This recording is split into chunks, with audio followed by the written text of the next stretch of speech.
황혼추억극장입니다. 이번 화는 1957년 명작 영화 콰이강의 다리를 재구성한 오디오북입니다. 1943년 태국 정글의 일본군 포로 수용소 영국군 대령 니콜스는 포로가 되어서도 군인의 품위를 지키겠다는 신념 하나로 버팁니다. 그런데 그 신념이 점점 이상한 방향으로 흘러가기 시작합니다.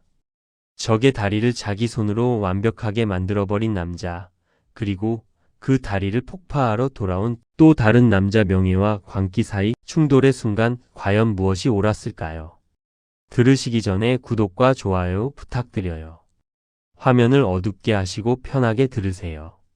1장 정글 속의 반듯한 행군 1943년 초여름이었습니다. 태국 정글의 공기는 물에 젖은 솜처럼 무거웠어요.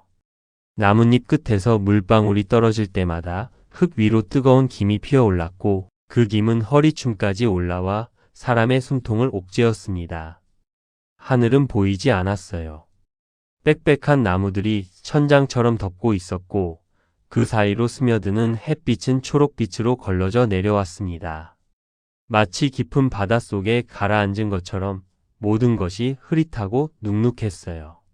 정글 특유의 냄새가 코를 찔렀습니다. 썩어가는 낙엽, 습한 흙, 이름 모를 꽃의 달콤하면서도 퀴퀴한 향이 뒤섞여 있었어요. 어디선가 새가 날카롭게 울었고 그 소리가 나무들 사이로 메아리 쳤습니다. 원숭이 무리가 나뭇가지를 흔들며 지나갔고 그 흔들림이 잠잠해지면 다시 고요가 내려앉았어요. 정글은 살아 있었습니다. 숨을 쉬고 땀을 흘리고 가끔 비명을 지르는 거대한 생명체처럼. 그 속을 영국군 포로들이 행군에 들어왔습니다. 300여 명의 병사들이었어요. 군복은 땀과 진흙으로 얼룩져 있었고 군화는 닳아서 발가락이 비칠 지경이었습니다. 양말은 이미 색을 잃은 지 오래였고 얼굴마다 수염이 덥수룩하게 자라 있었어요. 굶주림과 행군에 지쳐 눈은 움푹 들어가 있었고 광대뼈가 도드라져 보였습니다. 어깨는 처지고 등은 굽었으며 발걸음은 무거웠어요. 그런데 이상한 점이 있었습니다. 발걸음만큼은 반듯했어요. 무릎이 일정한 높이로 올라갔고 발이 땅에 닿는 타이밍이 기묘하게 맞아떨어졌습니다. 쿵쿵쿵. 그 소리가 정글의 고요를 깨뜨리며 리듬을 만들었어요. 패배한 군대, 포로가 된 군대라고는 믿기 어려운 광경이었습니다. 누군가가 휘파람을 불기 시작했어요. 가늘고 또렷한 음이 정글의 습한 공기를 갈랐습니다. 콜로넬 복이 마치 영국군 행진곡이었어요. 그 선율이 퍼져나가자 병사들의 어깨가 동시에 들어 올라갔습니다. 턱이 올라가고 시선이 앞을 향했어요. 마치 약속이라도 한 듯이 지친 몸뚱이들이 갑자기 생기를 되찾은 것처럼. 패배를 인정한 군대가 아니라 아직 자기 자신을 포기하지 않은 무리처럼. 그 맨 앞에 니콜슨 대령이 걷고 있었습니다. 예순을 바라보는 나이였어요. 백발이 섞인 짧은 머리, 마르고 단단한 체구. 모자챙을 살짝 내려 그늘을 만들고 있었지만 군복은 땀으로 등에 달라붙어 있었습니다. 얼굴에는 깊은 주름이 패여 있었고 눈 밑에는 피로의 그림자가 드리워져 있었어요. 하지만 눈빛만큼은 흐려지지 않았습니다. 날카롭고 맑은 눈. 무언가를 꿰뚫어 보는 듯한 눈이었어요. 니콜슨의 시선은 정글의 끝이 아니라 병사들의 어깨선에 고정되어 있었습니다. 누군가의 발이 흐트러지면 눈이 그쪽으로 향했고 누군가의 어깨가 처지면 입술이 미세하게 움직였어요. 정열을 흐트러뜨리지 마시오. 그 말은 위협이 아니었습니다. 습관이었어요. 수십 년간 몸에 밴 습관. 전쟁터에서도 행군 중에도 포로가 된 지금 이 순간에도 달라지지 않는 습관이었습니다. 니콜슨이 평생 믿어온 것은 대포가 아니었어요. 지도도 아니었고 전쟁의 승패도 아니었습니다. 규율이 사람을 사람으로 만들어준다는 믿음. 그것이 니콜슨의 신앙이었어요. 다른 사람들은 신을 믿거나 운명을 믿거나 사랑을 믿지만 니콜스는 규율을 믿었습니다. 규율 없이는 군대도 없고 군대 없이는 문명도 없다고 생각했어요. 그래서 지금 포로의 삶 속에서도 그 믿음은 그의 등뼈를 지지하고 있었습니다. 니콜슨 바로 뒤에서 클립턴 소령이 걷고 있었어요. 50대 초반의 군의관이었습니다. 둥근 안경 너머로 니콜슨의 뒷모습을 바라보는 눈빛에는 걱정과 의문이 섞여 있었어요. 클립턴은 의사였습니다. 몸이 먼저 보이는 사람이었어요. 병사들의 지친 발걸음, 움푹 들어간 눈, 부은 발목, 갈라진 입술. 그 모든 것이 그의 눈에 들어왔습니다. 한 명 한 명이 언제 쓰러져도 이상하지 않을 상태였어요. 그러나 니콜스는 그런 것을 보지 않았습니다. 오직 정렬만 보았어요. 오직 발걸음만 보았습니다. 오직 어깨선만 보았어요. 클립턴은 그것이 불안했습니다. 대령의 눈에 비치는 세상과 자신의 눈에 비치는 세상이 너무 달랐으니까요. 1시간쯤 더 걸었을 때 정글이 갑자기 끊겼습니다. 앞이 탁 트였어요. 넓은 공터가 나타났습니다. 그리고 그 공터 한가운데에 포로 수용소가 있었어요. 대나무 울타리가 정글을 가르며 사각형을 그리고 있었습니다. 울타리 위에는 철조망이 감겨 있었고 모퉁이마다 망루가 세워져 있었어요. 망루에는 일본군 병사가 총을 들고 서 있었습니다. 문 앞에 일본군이 도열해 있었어요. 그 한가운데에 사이토 대령이 서 있었습니다. 50대 초반 작은 체구였어요. 하지만 눈빛이 날카로웠습니다. 군복은 정글의 습기를 견디는 법을 아는 듯 각이 서 있었고 군화는 흠없이 빛나고 있었어요. 허리에 찬 군도의 손잡이를 왼손으로 가볍게 쥐고 있었습니다. 입술은 일자로 다물어져 있었고 미간에는 주름이 잡혀 있었어요. 그의 얼굴에는 웃음도 노골적인 분노도 없었습니다. 대신 아주 얇은 침묵을 깔고 있었어요. 영국군 포로들이 수용소 앞에 멈췄습니다. 휘파람 소리가 그쳤어요. 발걸음 소리가 멈췄습니다. 갑자기 정글의 소리가 다시 들려왔어요. 새소리, 벌레 소리, 바람에 흔들리는 나뭇잎 소리. 그 소리들이 침묵을 채웠습니다. 니콜슨이 대열에서 앞으로 나섰습니다. 사이토와 마주 섰어요. 두 군인이 서로를 훑어보았습니다. 니콜슨의 시선이 사이토의 계급장, 군도, 군화를 차례로 지나갔어요. 사이토의 시선도 마찬가지였습니다. 니콜슨의 낡은 군복, 다른 단추, 그러나 곧게 선 자세. 침묵이 길어졌습니다. 2초, 3초, 5초. 정글의 새소리, 바람에 흔들리는 대나무 울타리 소리만 들렸어요. 그 침묵 속에서 두 남자는 서로를 재고 있었습니다. 상대가 어떤 사람인지, 얼마나 강한지, 어디까지 밀어붙일 수 있는지. 니콜스는 그 침묵을 도전이라고 읽었어요. 그리고 그는 도전 앞에서 늘 똑같이 반듯해지는 사람이었습니다. 어깨가 더 펴졌어요. 턱이 더 올라갔습니다. 시선이 더 똑바로 사이토의 눈을 향했어요. 클립턴이 뒤에서 낮게 말했습니다. 거의 속삭임에 가까운 목소리였어요. 대령님, 여긴 법이 통하는 곳이 아니요. 니콜스는 고개만 조금 돌렸습니다. 클립턴의 얼굴을 보지 않고 답했어요. 목소리는 낮았지만 단단했습니다. 법이 없으면 더더욱 우리가 우리를 지켜야 하오. 그 말이 끝나자 바람이 한번 지나갔습니다. 대나무 울타리가 바스락거리며 흔들렸어요. 울타리는 멀쩡했습니다. 그러나 니콜슨의 말 속에는 이미 보이지 않는 울타리가 세워지고 있었어요. 그 울타리가 자신을 지키는 것인지 가두는 것인지 아직 아무도 몰랐습니다. 니콜슨 자신도요. 사이토가 입을 열었습니다. 영어 발음은 딱딱했지만 정확했어요. 환영한다, 대령. 여기는 제16포로 수용소다. 규칙을 지키면 불편하지 않을 것이다. 니콜슨이 고개를 끄덕였습니다. 그러나 그 고개 끄덕임에는 복종이 담겨 있지 않았어요. 예의만 담겨 있었습니다. 두 군인 사이의 공기가 팽팽하게 당겨졌어요.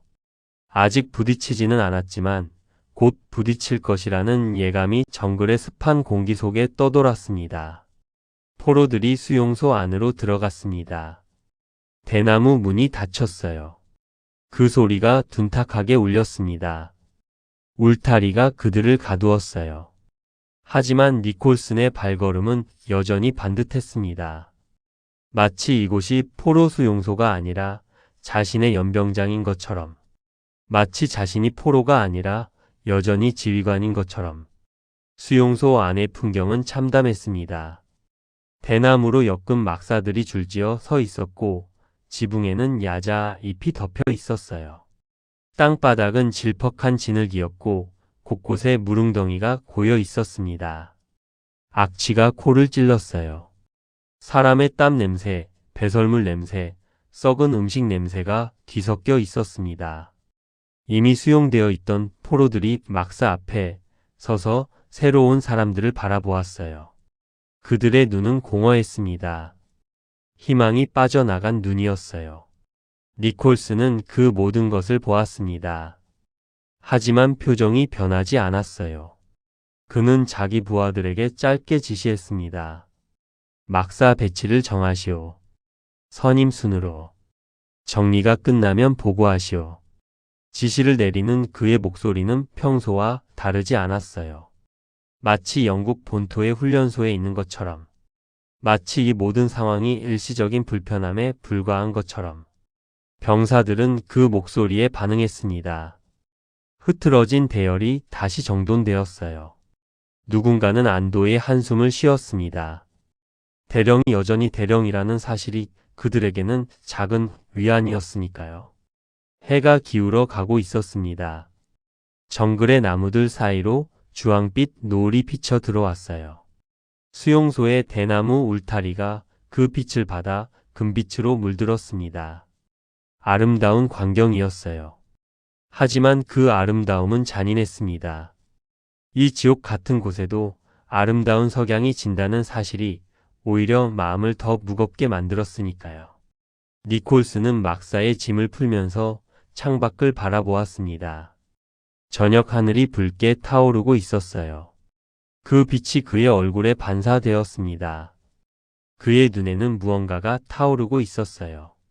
불굴의 의지라고 불러도 좋고 완고한 고집이라고 불러도 좋은 것이었습니다. 이곳에서도 우리는 영국군이요.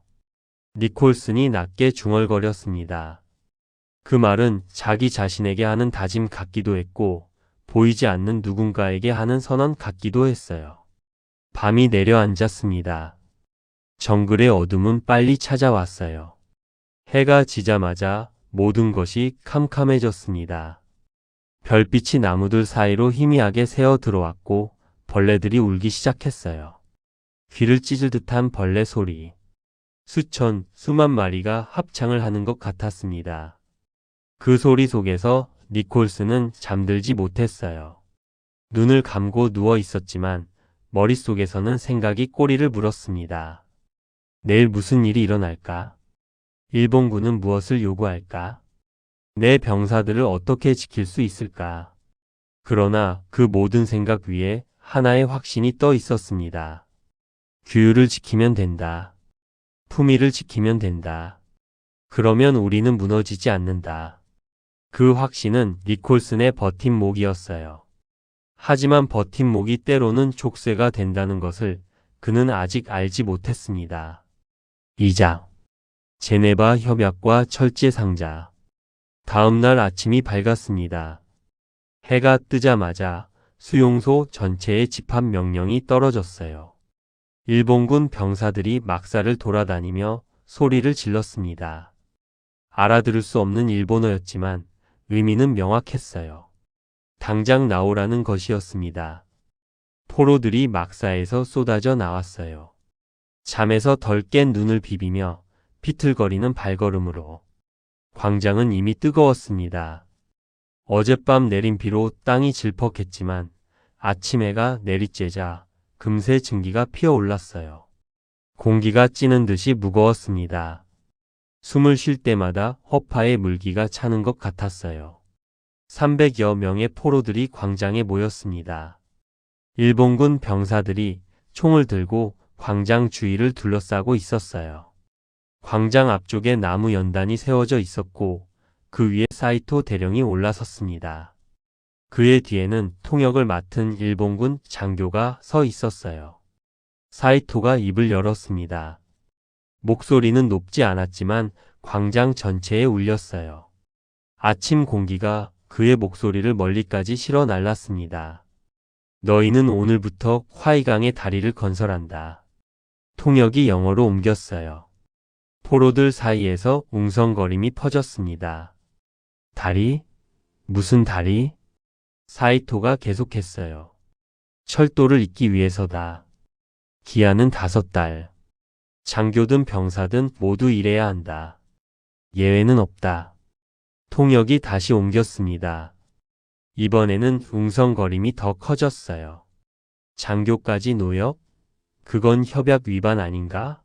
저들이 미쳤나? 속삭임이 여기저기서 터져 나왔습니다. 니콜슨이 앞으로 나섰어요. 포로들의 웅성거림이 멈췄습니다. 모든 시선이 니콜슨에게 쏠렸어요. 그의 등이 햇빛을 받아 빛나고 있었습니다. 어깨는 반듯했고 걸음은 느리지만 단단했어요. 니콜슨이 주머니에서 접힌 종이를 꺼냈습니다. 오래되어 가장자리가 너덜너덜해진 종이였어요. 여러 번 접었다 폈다 한 흔적이 역력했습니다. 제네바 협약 사본이었어요. 그가 늘 지니고 다니는 것이었습니다. 대령 제네바 협약 제27조에 따르면 장교는 강제노역 대상이 아니오. 니콜슨의 목소리는 떨리지 않았어요. 얇은 종이 한 장을 들고 있는 손도 흔들리지 않았습니다. 그 종이가 정글의 무게를 이길 수 있을까 의문이 들었지만 니콜슨은 그런 의문 따위는 품지 않는 사람이었어요. 규칙은 규칙이었습니다. 지켜야 하는 것이었어요. 사이토의 눈이 가늘어졌습니다. 입꼬리가 살짝 올라갔어요. 비웃음인지 재밌다는 것인지 알 수 없었습니다. 그가 천천히 연단에서 내려왔어요. 니콜슨에게 다가갔습니다. 두 사람 사이의 거리가 좁아졌어요. 1m 50cm. 사이토가 니콜슨의 눈앞에 섰습니다. 여기는 일본군 수용소다. 제네바 협약은 우리와 관계없다. 사이토의 목소리도 떨리지 않았어요. 두 남자가 서로의 눈을 들여다보았습니다. 두 쌍의 눈이 부딪혔어요. 물러서지 않는 두 쌍의 눈. 니콜슨이 고개를 들었습니다. 사이토보다 키가 컸어요. 내려다보는 각도가 되었습니다. 하지만 사이토는 움츠러들지 않았어요. 니콜슨이 말했습니다. 여긴 전쟁이요. 전쟁에도 규칙은 있어. 그 순간 니콜슨 안에서 무언가가 태어났어요. 단순한 거부가 아니었습니다. 이곳에서도 영국군은 영국군이어야 한다는 욕망. 포로가 되어도 땀과 모욕 속에서도 품위 많은 빼앗기지 않겠다는 집념. 그 집념은 아름다웠습니다. 사람을 버티게 만드는 힘이 있었어요. 하지만 동시에 위험했습니다. 아름다운 것은 사람을 버티게 하지만 위험한 것은 사람을 맹목으로 데려가니까요. 사이토가 잠시 침묵했습니다. 그의 미간에 주름이 깊어졌어요. 입술이 굳게 다물어졌습니다. 그리고 그가 통역에게 짧게 지시했어요. 일본어로. 통역이 고개를 끄덕이고 일본군 병사들에게 소리쳤습니다. 병사들이 움직였어요. 장교들을 따로 분리하기 시작했습니다.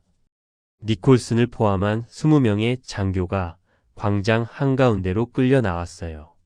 일반 병사들과 떨어진 곳에 따로 세워졌습니다. 사이토가 말했어요. 목소리가 차가웠습니다. 여기 서 있어라. 해가 질 때까지. 그리고 돌아서서 사라졌습니다. 그림자 하나 없는 광장. 정오가 가까워지고 있었어요.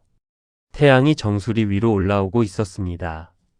장교들은 서 있었습니다. 1시간, 2시간. 해가 머리 위에서 내리쬐었어요. 그림자가 발밑으로 쪼그라들었습니다.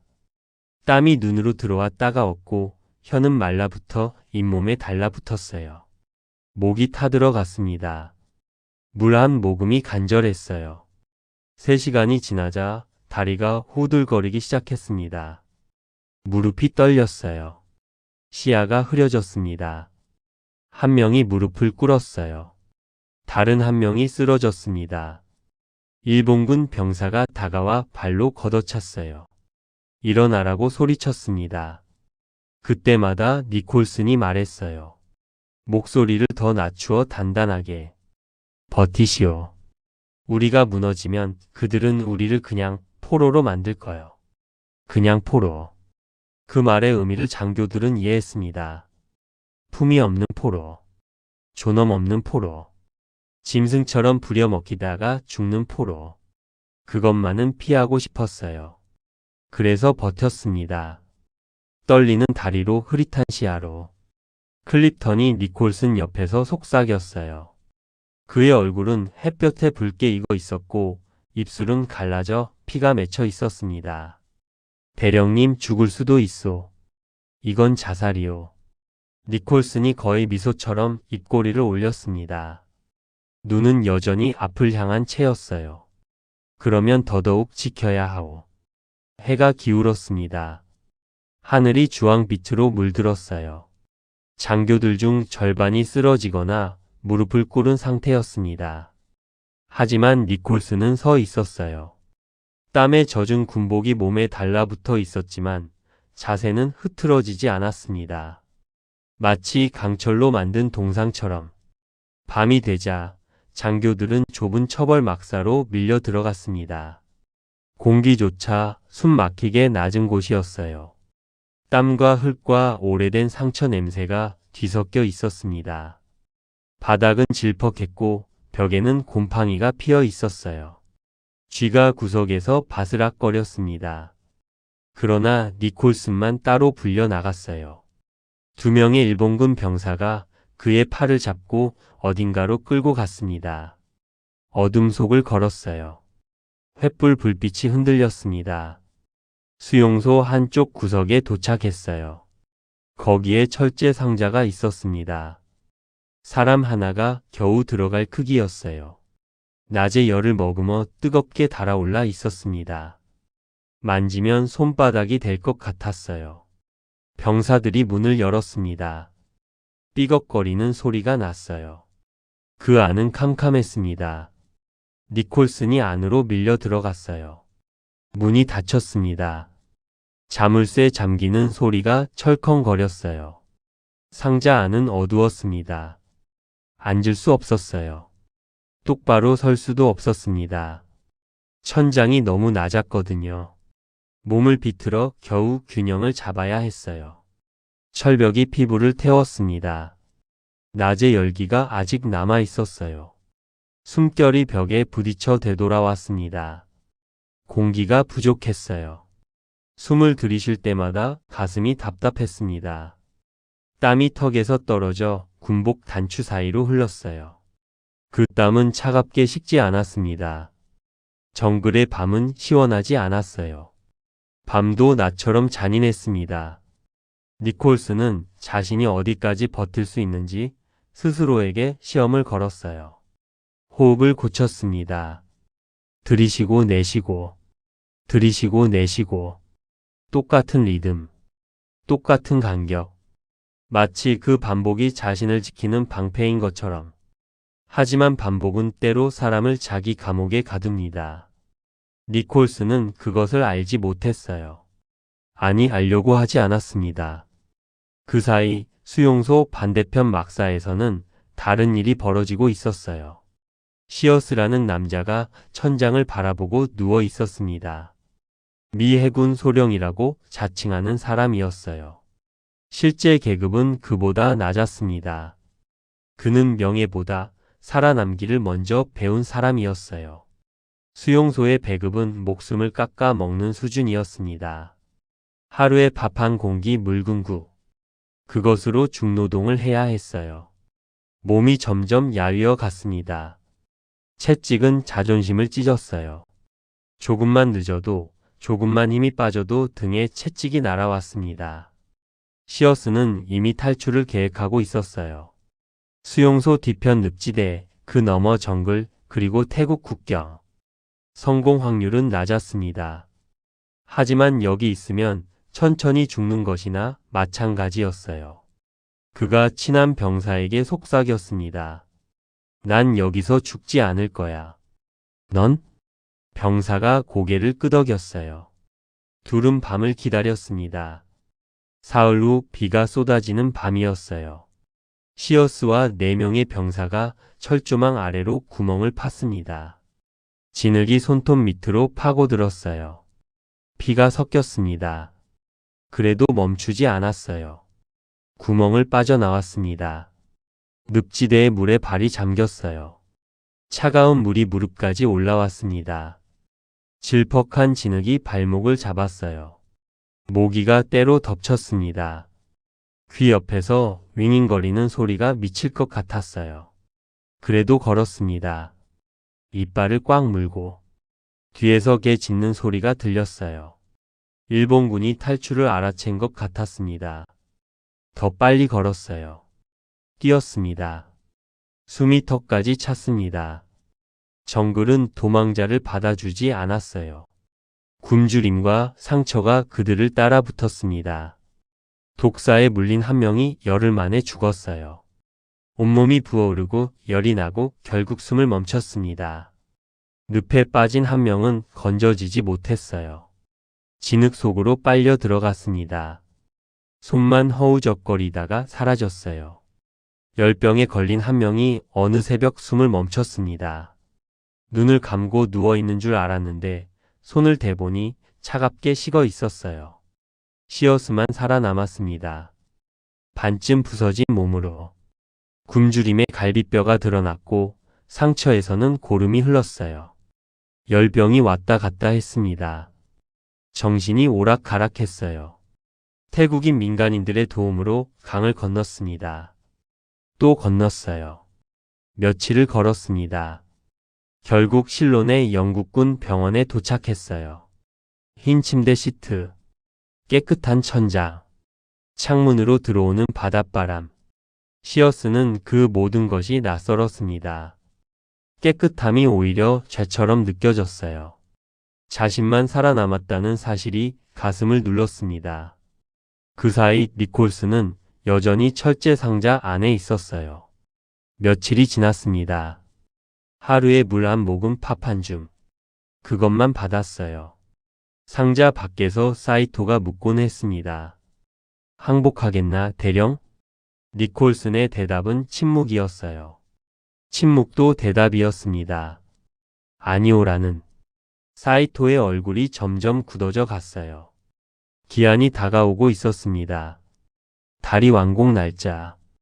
그 날짜를 못 맞추면 본국에 보고될 치욕. 그 치욕은 할복으로 씻어야 할 수도 있었어요. 사이토의 목덜미가 점점 조여왔습니다. 하지만 니콜스는 그것을 몰랐어요. 철제 상자 안에서 자기 숨소리만 듣고 있었습니다. 숨이 거칠어지면 다시 고쳤어요. 똑같은 호흡, 똑같은 자세. 그 반복이 자신을 증명한다고 믿었습니다. 어둠 속에서 니콜스는 생각했어요. 이것도 전쟁이다. 의지의 전쟁이다. 내가 먼저 무너지면 지는 거다. 내가 끝까지 버티면 이기는 거다. 그 생각이 그를 버티게 했습니다. 하지만 그 생각이 나중에 그를 어디로 데려갈지 그는 아직 알지 못했어요. 철제 상자 밖에서 정글의 밤이 깊어가고 있었습니다. 벌레 소리가 미친 듯이 울렸어요. 그 소리는 마치 경고처럼 들렸습니다. 조심해라. 믿음이 너무 단단해지면 부러질 때 산산이 부서진다. 하지만 니콜스는 그 경고를 듣지 못했어요. 아니, 들으려 하지 않았습니다. 3장 꺾이는 것과 꺾이지 않는 것. 열흘이 지났습니다. 사이토 대령의 눈 밑에 그림자가 내려앉았어요. 밤마다 잠을 못 잤습니다. 막사 안에서 뒤척이다가 일어나 책상 앞에 앉곤 했어요. 램프 불빛 아래에서 공정표를 들여다보았습니다. 숫자들이 빼곡하게 적혀 있었어요. 날짜, 진행률, 필요 인원. 그 숫자들은 절망적이었습니다. 다리 공사는 지지부진했어요. 포로들이 일을 하고 있었지만 속도가 느렸습니다. 나무를 베어와도 규격이 맞지 않았어요. 기둥을 세워도 비뚤어졌습니다. 볼을 얹으면 흔들렸어요. 기술도 부족했고 지위도 엉망이었습니다. 장교들의 감독 없이 병사들만으로는 제대로 된 구조물을 세울 수가 없었어요. 그리고 무엇보다 니콜슨이 꺾이지 않았습니다. 사이토는 그것을 이해할 수 없었어요. 철제 상자 안에서 며칠을 버티면서도 항복하지 않는 남자. 죽음 직전까지 가면서도 규칙을 고집하는 남자. 물 한 모금, 밥 한 줌으로 버티면서도 입을 열지 않는 남자. 미쳤거나 아니면 자신보다 더 강한 무언가를 믿고 있거나. 사이토는 군도의 손잡이를 쥐었다 놓았다를 반복했어요. 손바닥에 땀이 배었습니다. 그는 군인이었어요. 명령을 따르고 임무를 완수하는 것이 존재의 이유인 사람이었습니다. 기한 내에 다리를 완성하지 못하면 그것은 실패였어요. 실패는 치욕이었습니다. 치욕은 죽음으로 씻어야 했어요. 할복. 그 단어가 머릿속에서 맴돌았습니다. 칼날이 배를 가르는 감각을 상상했어요. 차갑고 날카로운 통증. 그 상상이 목덜미를 조여왔습니다. 보름째 되는 날 아침이었어요. 사이토는 결정을 내렸습니다. 부하에게 짧게 지시했어요. 데려와라. 철제 상자의 문이 열렸습니다. 삐걱거리는 소리가 아침 공기를 갈랐어요. 햇빛이 쏟아져 들어왔습니다. 눈이 찔리도록 밝은 빛이었어요. 니콜슨이 눈을 찡그렸습니다. 며칠 만에 보는 빛이었어요. 2명의 병사가 그를 부축해 꺼냈습니다. 니콜슨의 다리가 휘청거렸어요. 무릎이 접히려 했습니다. 하지만 그는 이를 악물고 버텼어요. 쓰러지지 않으려고. 그의 몸은 처참했습니다. 몸무게가 빠져서 뼈가 튀어나와 보였어요. 광대뼈가 날카롭게 도드라졌고 눈은 움푹 들어가 있었습니다. 입술은 갈라지고 피가 맺혀 있었어요. 군복은 땀과 때로 얼룩져 색을 분간하기 어려웠습니다. 그러나 그의 눈빛은 꺾이지 않았어요. 사이토가 니콜슨 앞에 섰습니다. 두 남자가 마주 보았어요. 한참 동안 아침 햇살이 두 사람 사이를 비추었습니다. 새들이 저 멀리서 울었어요. 바람이 나뭇잎을 흔들었습니다. 그 모든 소리 위로 침묵이 내려앉았어요. 사이토의 입술이 미세하게 떨렸습니다. 분노인지 체념인지 아니면 이상한 인정인지 알 수 없었어요. 그의 손이 군도 손잡이 위에서 꼼지락거렸습니다. 칼을 뽑고 싶은 충동과 뽑지 말아야 한다는 이성 사이에서 사이토가 입을 열었어요. 목소리는 낮고 평평했습니다. 감정을 억누른 목소리였어요. 장교들은 노역에서 제외한다. 대신 감독을 맡아라. 니콜슨이 고개를 끄덕였습니다. 그 고개 끄덕임에는 승리의 기쁨이 담겨 있지 않았어요. 당연한 것을 확인받았다는 표정일 뿐이었습니다. 원래 그래야 하는 것을 제자리로 돌려놓았다는 얼굴이었어요. 사이토가 돌아섰습니다. 빠른 걸음으로 사라졌어요. 그의 등이 작아질수록 니콜슨의 등은 더 고다 보였습니다. 마치 두 사람 사이에 보이지 않는 저울이 있어서 한쪽이 내려가면 한쪽이 올라가는 것처럼. 클립턴이 니콜슨에게 다가왔어요. 물통을 건넸습니다.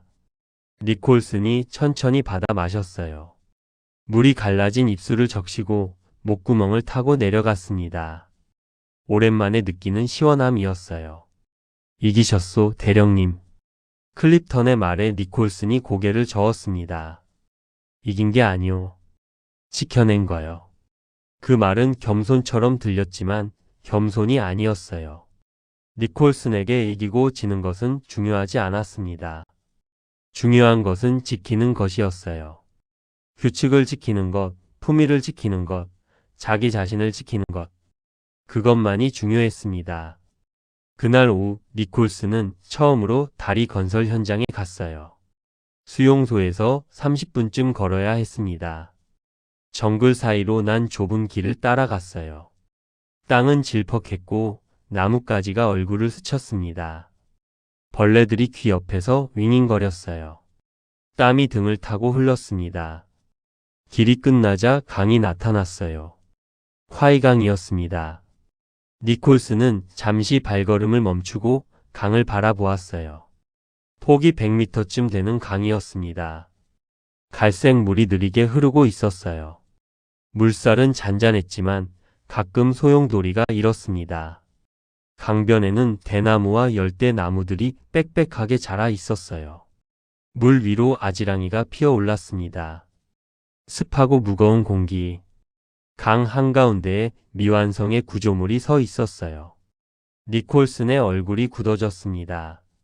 어설픈 기둥들이 비뚤어져 있었어요. 하나는 왼쪽으로 하나는 오른쪽으로. 마치 술 취한 사람이 서 있는 것 같았습니다. 보는 뒤틀려 있었어요. 이음새는 헐거웠습니다. 틈 사이로 하늘이 보였어요. 나무 기둥 사이로 물이 새고 있었고 받침대는 강바닥에 제대로 박히지도 않았습니다. 물결이 칠 때마다 기둥이 흔들렸어요. 누가 봐도 무너질 구조물이었습니다. 니콜슨이 한참 동안 말없이 바라보았어요. 눈이 구조물의 모든 부분을 후었습니다. 기둥의 각도, 보의 수평, 이음새의 상태. 그의 얼굴에서 점점 빛이 사라졌어요. 실망이 아니었습니다. 분노도 아니었어요. 그것은 수치심이었습니다. 니콜슨이 천천히 입을 열었어요. 이건 영국군이 만든 것처럼 보이지 않소. 그 말은 칼처럼 날아가 병사들의 가슴에 박혔습니다. 현장에서 일하던 병사들이 고개를 숙였어요. 삽을 들고 있던 손이 멈췄습니다. 도끼를 휘두르던 팔이 내려갔어요. 일본군 감독관들이 채찍을 휘둘러도 이렇게 부끄럽지는 않았습니다. 자기들의 지휘관이 자기들의 작업을 이렇게 말하다니. 그 말 한마디가 채찍 10대보다 더 아팠어요. 니콜슨이 강둑을 따라 걸었습니다. 구조물 주위를 천천히 돌았어요. 기둥 하나하나를 손으로 만져보았습니다. 흔들리는 정도를 확인했어요. 보의 이음새를 들여다보았습니다. 고개를 저었어요. 클립턴이 옆에서 조용히 말했습니다. 대령님, 이건 어쩔 수 없는 거요. 도구도 부족하고 인력도 부족하고. 니콜슨이 클립턴을 돌아보았어요. 눈빛이 단호했습니다. 어쩔 수 없다는 말은 핑계요, 소령. 영국군은 핑계를 대지 않소. 클립턴이 입을 다물었습니다. 더 말해봤자 소용없다는 것을 알았어요. 니콜슨이 다시 구조물을 바라보았습니다. 그리고 결심한 듯 고개를 끄덕였어요. 새로 시작해야겠소. 처음부터. 그 말에 병사들의 얼굴이 굳어졌습니다. 처음부터? 몇 주 동안 한 일을 다 버리고? 하지만 아무도 반박하지 않았어요. 니콜슨의 눈빛이 그것을 허락하지 않았으니까요. 그날 밤 니콜슨은 막사에서 밤새 도면을 그렸습니다. 램프 불빛이 흔들렸어요. 바람이 막사 틈으로 스며들어왔습니다. 모기가 귀 옆에서 윙윙거렸어요. 하지만 니콜슨은 그런 것들을 신경 쓰지 않았습니다. 연필이 종이 위를 정확하게 움직였어요. 선이 그어지고 숫자가 적혔습니다. 다리의 설계도였어요. 기둥의 간격, 보의 두께, 받침대의 깊이. 모든 것을 다시 계산했습니다. 수십 년간 배운 공학 지식이 손끝에서 쏟아져 나왔어요. 그의 손은 떨리지 않았습니다. 마치 기계처럼 정확했어요. 클립턴이 옆에서 지켜보았습니다. 걱정스러운 눈빛으로. 램프 불빛에 비친 니콜슨의 얼굴은 광기에 가까운 집중으로 빛나고 있었어요. 대령님. 클립턴이 조심스럽게 불렀습니다. 니콜슨은 연필을 멈추지 않았어요. 대령님, 이 다리는? 저게 다리요. 저게 기차가 지나갈 다리요. 니콜슨의 연필이 잠시 멈췄습니다. 하지만 고개를 돌리지 않았어요. 종이를 바라본 채 답했습니다. 알고 있소. 그럼 왜? 클립턴의 목소리에는 진심 어린 의문이 담겨 있었어요. 이해할 수 없었습니다. 적의 전쟁을 돕는 것이 어떻게 품위를 지키는 것이 될 수 있단 말입니까? 니콜슨이 연필을 내려놓았습니다. 천천히 클립턴을 돌아보았어요. 램프 불빛이 그의 눈에 반사되어 이상한 빛을 만들었습니다. 확신. 아니, 집착에 가까운 확신. 우리가 제대로 만들면 이건 우리 자신을 지키는 증거가 되어. 니콜슨의 목소리는 낮았지만 단단했어요. 전쟁이 끝난 뒤 누군가가 이 다리를 보고 말할 거요. 영국군은 포로로도 품위를 잃지 않았다고. 어떤 상황에서도 최선을 다했다고. 그게 우리가 남길 수 있는 거요. 클립턴이 입을 다물었습니다.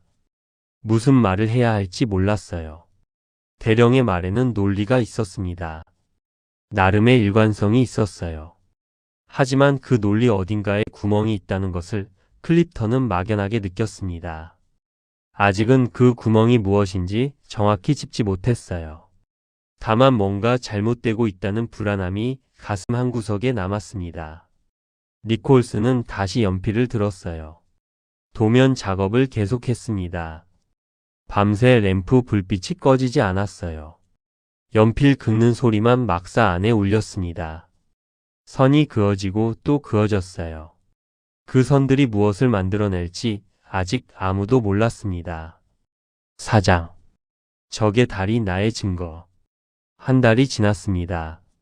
콰이강 위에 새로운 다리가 올라가기 시작했어요. 이전의 어설픈 구조물은 철거되었습니다. 뒤틀린 기둥들은 뽑혀 나갔고 헐거운 보들은 해체되었어요. 강바닥에 박혔던 받침대도 판해졌습니다. 모든 것이 처음부터 다시 시작되었어요. 니콜슨이 모든 것을 지휘했습니다. 아침 6시 해가 뜨자마자 현장에 나갔어요. 아직 안개가 강 위에 떠 있을 때였습니다. 물안개가 발목을 감쌌어요. 공기는 축축하고 차가웠습니다. 하지만 니콜슨은 개의치 않았어요. 그는 강둑에 서서 작업을 지켜보았습니다. 기둥 하나 박는 것도 직접 확인했어요. 각도가 맞는지 깊이가 충분한지. 나무 하나 자르는 것도 직접 지시했습니다. 규격에 맞게 결이 바르게. 해가 질 때까지 현장을 떠나지 않았어요. 점심은 강둑에 앉아 간단히 먹었습니다. 밥 한 덩이와 묽은 국. 같은 배급을 병사들과 나눠 먹었어요. 특별 대우를 거부했습니다. 병사들의 어깨를 두드리며 말했어요. 잘하고 있소. 조금만 더. 지친 눈빛을 붙잡아 세웠습니다.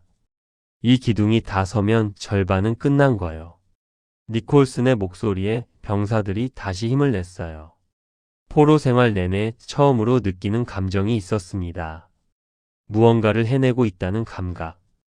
빼앗긴 게 아니라 만들어내고 있다는 감각. 채찍에 맞으며 일하는 것과 스스로 일하는 것은 달랐어요. 같은 노동이어도 의미가 달랐습니다. 그 감각은 배급받는 밥보다 달콤했어요. 다리가 점점 모양을 갖춰갔습니다. 기둥이 반듯하게 서기 시작했어요. 수직으로 일정한 간격으로. 보가 수평으로 놓였습니다. 흔들림 없이 단단하게. 이음새가 촘촘해졌어요. 틈이 사라졌습니다.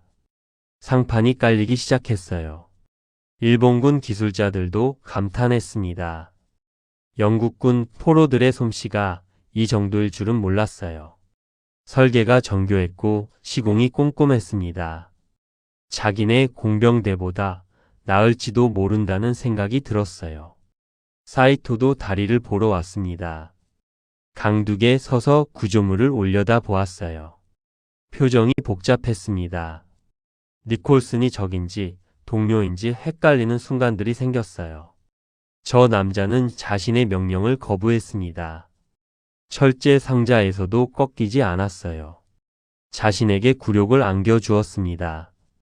그런데 지금은 자신이 원하는 다리를 만들어주고 있었어요. 자신보다 더 열심히, 자신보다 더 완벽하게. 어느 저녁이었습니다. 해가 기울어 강물이 주황빛으로 물들고 있었어요. 하루 일과가 끝나고 병사들이 수용소로 돌아가는 중이었습니다. 니콜슨만 강둑에 남아 다리를 바라보고 있었어요. 사이토가 다가왔습니다. 발소리가 모래를 밟았어요. 니콜슨이 돌아보지 않았습니다. 누가 오는지 알고 있었으니까요. 두 사람이 나란히 섰어요. 강을 바라보며 석양이 강물 위에 금빛을 뿌리고 있었습니다. 반짝이는 물결이 아름다웠어요. 다리의 실루엣이 그 빛을 받아 검은 그림자를 드리우고 있었습니다. 한참 동안 아무 말이 없었어요. 두 군인이 같은 풍경을 바라보고 있었습니다.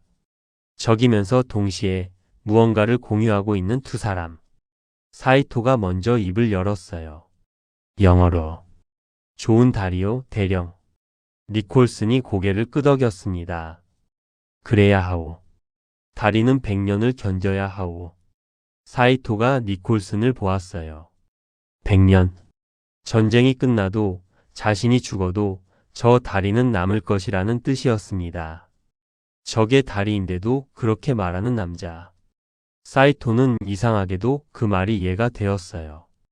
군인이라는 공통의 언어. 무언가를 제대로 해내고 싶다는 욕망. 그것은 국적을 넘어섰습니다. 일본인이든 영국인이든 군인은 군인이었어요. 맡은 일에 최선을 다하는 것, 그것이 군인의 존재 방식이었습니다. 사이토가 작게 고개를 끄덕였어요. 그리고 돌아섰습니다. 아무 말 없이 걸어갔어요. 그의 등이 석양 속으로 사라졌습니다. 니콜슨은 한참 더 강가에 서 있었어요. 해가 완전히 지고 하늘이 보랏빛으로 변하고 별이 하나둘 떠오를 때까지. 두 달이 지났습니다. 다리가 거의 완성되었어요. 마지막 상판이 깔렸습니다. 나무판들이 촘촘하게 이어졌어요. 틈없이 반듯하게. 그 위로 걸어 보았습니다. 삐걱거리는 소리가 나지 않았어요. 단단했습니다. 난간이 세워졌습니다. 양쪽으로 길게. 손으로 잡아 보았어요. 흔들리지 않았습니다. 다리 한쪽 끝에 나무 표지판이 세워졌어요. 니콜슨이 직접 글씨를 썼습니다. 붓에 검은 물감을 묻혀 나무판 위에 영어로 적었어요. 빌트 바이 브리티시 솔저즈 1943. 영국군 병사들이 만들었다. 1943년. 글씨가 마르기를 기다렸습니다. 햇빛이 표지판을 비추었어요. 검은 글씨가 선명하게 빛났습니다. 니콜슨이 그 표지판을 손으로 쓸어 보았어요. 거칠고 새것인 나무결이 손바닥에 걸렸습니다. 아직 대패질 자국이 남아있는 나무. 송진 냄새가 희미하게 났어요. 그의 눈에 무언가가 고였습니다. 눈물일까요? 니콜슨은 끝까지 참았어요. 참는 법만 배운 사람이니까요. 눈을 깜빡여 그 빛을 밀어냈습니다. 병사들이 모여들었어요. 다리 위에 줄지어 섰습니다. 니콜슨을 바라보았어요. 몇 달간 함께 땀 흘린 사람들. 지치고 야윈 얼굴들. 하지만 그 얼굴들에 이상한 빛이 떠 있었습니다. 자부심. 오랜만에 느끼는 자부심이었어요. 니콜슨이 병사들에게 말했습니다. 여러분이 해냈소. 짧은 말이었어요. 하지만 그 말 한마디에 병사들의 어깨가 펴졌습니다. 포로였지만 포로처럼 살지 않았다는 증거가 강 위에 서 있었으니까요. 그날 밤 니콜스는 막사에서 창밖을 내다보았습니다.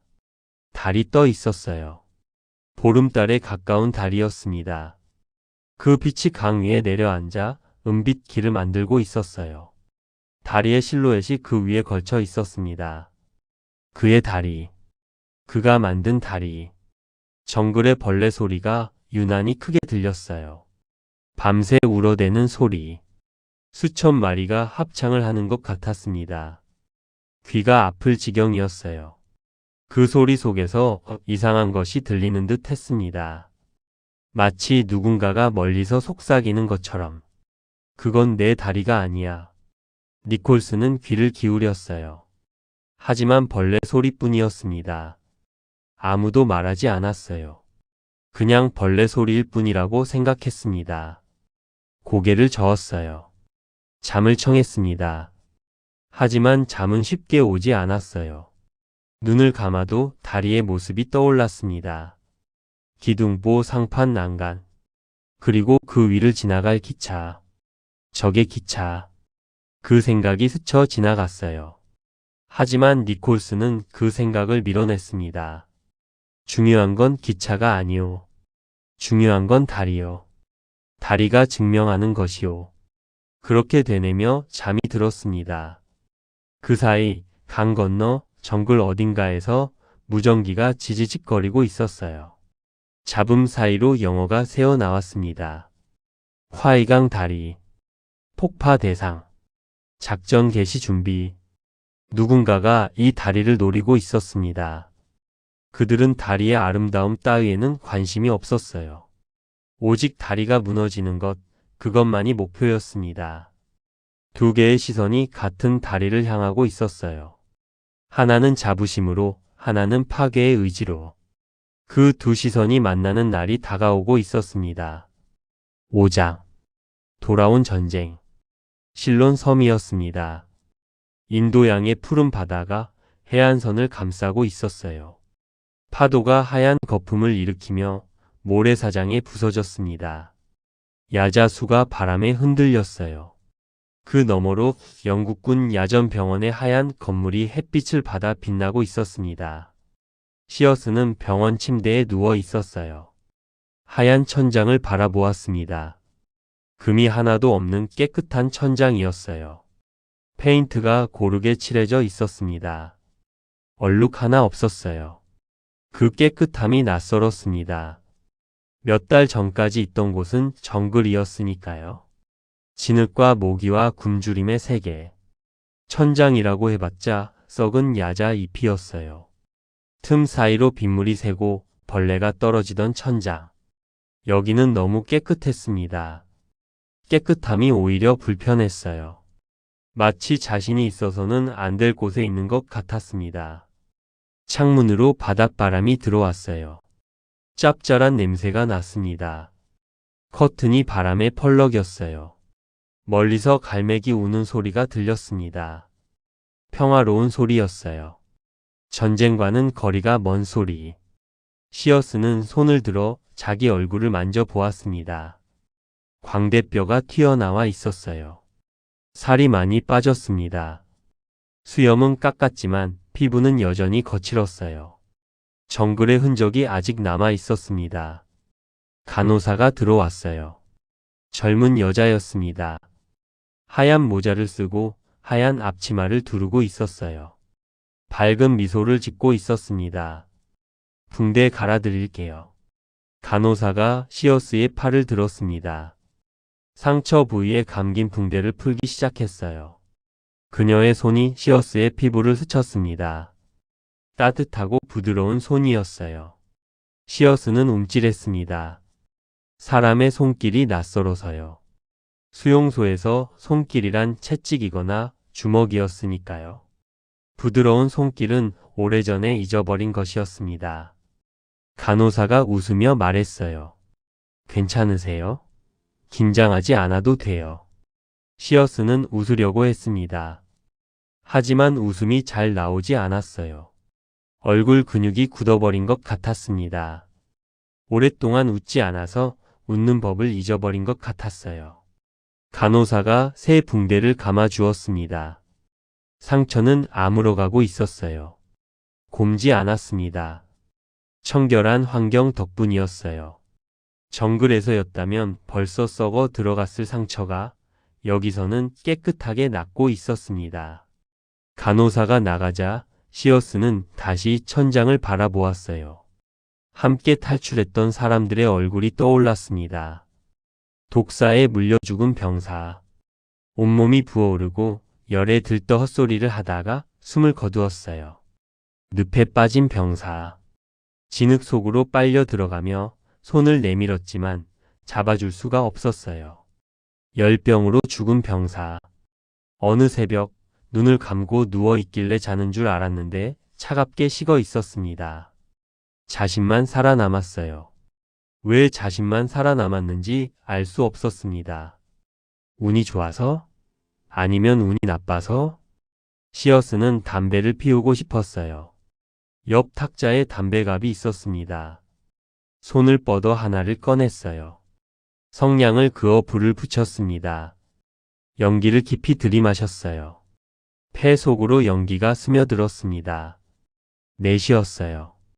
연기가 천장 쪽으로 피어올랐습니다. 이제 끝이야. 시어스가 중얼거렸어요. 창밖의 푸른 바다를 바라보며 난 집에 갈 거야. 전쟁은 끝났어. 적어도 나한테는. 그때 병실 문이 열렸습니다. 낯선 남자가 들어왔어요. 40대 중반쯤 되어 보였습니다. 단정한 군복을 입고 있었어요. 영국군 소령 계급장이 어깨에 달려 있었습니다. 냉철한 눈빛. 입술은 일자로 다물어져 있었어요. 감정을 드러내지 않는 얼굴이었습니다. 시어스 대위? 남자가 물었어요. 목소리도 차가웠습니다. 시어스가 침대에서 일어났습니다. 대위? 자신이 자칭한 계급은 소령이었어요. 수용소에서 살아남으려고 계급을 속였습니다. 장교 대우를 받기 위해서. 하지만 이 남자는 대위라고 불렀어요. 남자가 쓴 웃음을 지었습니다. 계급 위조. 기록에 다 남아있소. 미 해군 하사관 출신 아니었소? 시어스의 얼굴이 굳어졌어요. 들켰습니다. 그 거짓말이 발목을 잡는 순간이었어요. 남자가 자기소개를 했습니다. 워든 소령이요. 영국군 특수작전부. 워든이 의자를 끌어다 침대 옆에 앉았어요. 서류 봉투를 꺼냈습니다. 테이블 위에 놓았어요. 콰이강의 다리가 있소. 워든이 말했습니다. 시어스는 그 이름에 몸이 굳어졌어요. 콰이강. 그 지옥 같은 곳. 자신이 탈출한 곳. 일본군 보급선의 핵심이요. 버마로 이어지는 철도. 이 다리를 폭파해야 하오. 워든이 봉투에서 사진을 꺼냈습니다. 흑백 항공사진이었어요. 강 위에 다리가 놓여 있었습니다. 생각보다 튼튼해 보였어요. 반듯한 기둥, 단단한 구조. 시어스가 사진을 보며 눈을 가늘게 떴습니다. 이 다리가 자신이 있을 때와 달라 보였어요. 훨씬 잘 만들어져 있었습니다. 당신이 그 수용소에서 탈출했소. 지형을 알고 있소. 우리와 함께 가시오. 시어스가 사진에서 눈을 떼고 워든을 보았어요. 그리고 웃음을 터뜨렸습니다. 쓴 웃음이었어요. 난 영웅이 아니오. 그냥 살아남은 거요. 그 다리? 알 바 아니오. 난 집에 갈 거요. 워든의 표정이 변하지 않았어요. 예상했다는 듯이 그가 봉투에서 다른 서류를 꺼냈습니다. 시어스에게 건넸어요. 시어스가 읽었습니다. 얼굴이 점점 굳어졌어요. 계급 위조 기록. 군사재판 회부 가능성. 사기죄 적용 여부. 선택하시오. 워든이 말했습니다. 감정 없는 목소리로. 작전에 참여하든가 아니면. 그 아니면 뒤에 무엇이 오는지 시어스는 알 수 있었어요. 감옥. 불명예 제대. 어쩌면 더 나쁜 것. 시어스의 얼굴에서 웃음이 사라졌습니다. 선택이 아니었어요. 협박이었습니다. 죽거나. 워든이 일어섰어요. 서류를 다시 봉투에 넣었습니다. 이틀 후에 출발이요. 그때까지 생각해 보시오. 그리고 나갔습니다. 문이 닫혔어요. 시어스는 한참 동안 닫힌 문을 바라보았습니다. 그날 저녁 시어스는 바닷가를 걸었어요. 해가 지고 있었습니다. 수평선이 주황빛으로 물들어 있었어요. 파도가 발밑으로 밀려왔다 빠져나갔습니다. 맨발이었어요. 차가운 바닷물이 발가락 사이를 적셨습니다. 모래를 한 움큼 쥐었어요. 손가락 사이로 모래가 흘러내렸습니다. 아무리 꽉 쥐어도 빠져나갔어요. 손바닥을 펴보았습니다. 모래알 몇 개가 송금에 박혀 있었어요. 털어내려 해도 잘 떨어지지 않았습니다. 시어스는 깨달았어요. 자신도 이미 전쟁에 달라붙어 있다는 것을, 도망쳐도 떨어지지 않는다는 것을. 탈출했다고 생각했지만 전쟁은 자신을 놓아주지 않았습니다. 수평선 너머로 해가 완전히 사라졌어요. 하늘이 보랏빛으로 변했습니다. 별이 하나둘 떠올랐어요. 파도 소리만 들렸습니다. 끝없이 밀려오고 빠져나가는 소리. 시어스가 고개를 끄덕였어요. 아무도 없는 해변에서 혼자. 젠장. 알았어. 며칠 후 비행기 아니었습니다. 엔진 소리가 웅웅거렸어요. 좁은 기내에 시어스와 워든 그리고 특공대원 몇 명이 앉아 있었습니다. 창밖은 캄캄했어요. 밤하늘의 별빛만 희미하게 보였습니다. 비행기가 흔들릴 때마다 몸이 옆으로 기울었어요. 시어스 옆에 젊은 장교가 앉아 있었습니다. 조이스 중위. 20대 후반이었어요. 맑은 눈빛을 가지고 있었습니다. 아직 전쟁의 진짜 얼굴을 보지 못한 눈이었어요. 조이스가 말했습니다. 살아서 돌아갈 거요. 시어스가 비웃듯 숨을 내쉬었어요. 그 말이 여기서 제일 위험해. 조이스가 어리둥절한 표정을 지었습니다. 무슨 뜻인지 이해하지 못한 눈이었어요. 시어스는 설명하지 않았습니다. 설명해도 소용없었으니까요. 직접 겪어봐야 아는 것들이 있었습니다. 빨간 불이 켜졌어요. 투하 신호였습니다. 대원들이 일어섰어요. 낙하산을 점검했습니다. 끈을 당기고 버클을 확인했어요. 비행기 문이 열렸습니다.